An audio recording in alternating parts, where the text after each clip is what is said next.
আচ্ছা, যারা যারা আমার ভিডিওর দ্বারা জগন্নাথ কাকুকে চিনলেন তারা জগন্নাথ কাকুর সঙ্গে যোগাযোগ করে অবশ্যই আসবেন। কিন্তু যেটা আমি ওনার সামনে বলতে পারিনি, আলাদাভাবে বলছি, সেটি হলো উনি তো সারাদিন আমার সঙ্গে ঘুরলেন, যথেষ্ট পরিশ্রম সাধ্য কাজ।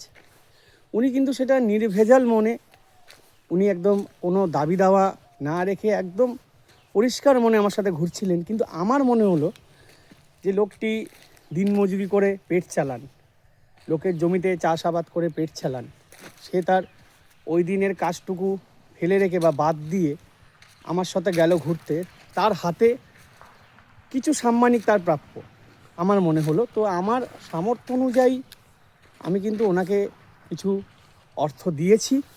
হ্যাঁ, উনি নিতে চাইছিলেন না। ইভেন আমি এটাও জানি আপনারা দিলেও হয়তো একবারে নিতে চাইবেন না। আমি জগন্নাথ মন্দিরের নাম করে ওনাকে দিয়েছি এবং উনি সেটা নিয়েছেন এবং আমার ভালো লেগেছে যে উনি নিয়েছেন। আবারও বলছি, ওনার কোনো দাবি দাওয়া নেই, উনি জগন্নাথের নাম করে ঘোরাবেন। এমনকি ঘোরানোর শেষে আমাকে বললেন কলা খাওয়াবেন ওনাদের গাছে, তারপর আমাকে বাতাসা জল খাওয়ালেন, আমি খেলাম, তৃপ্তি পেলাম, যথেষ্ট ভালো লাগলো আর কি। ওনার ব্যবহার, ওনার আতিথেয়তা, ওনার ভালো মানুষই আমার মন কেড়েছে।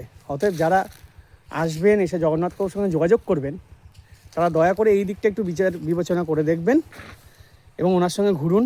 উনি খুব ভালো মনের মানুষ, অনর্গল কথা বলতে থাকেন, জীবনবোধ শেয়ার করবে আপনার সঙ্গে। উনি জীবনে কতটা কী শিখলেন, কতটা কী জানলেন, ভালো মনের মানুষ, তাই খোলা মনে কথা বলতে পারে, অনর্গল কথা বলতে পারে। ওনাকে নিয়ে ঘুরুন এবং উনি জানেন ময়ূরগুলি কোথায় থাকে, কখন কোন সময় কোথায় গেলে ময়ূর দেখা যায়। সাবস্ক্রাইবটা করুন।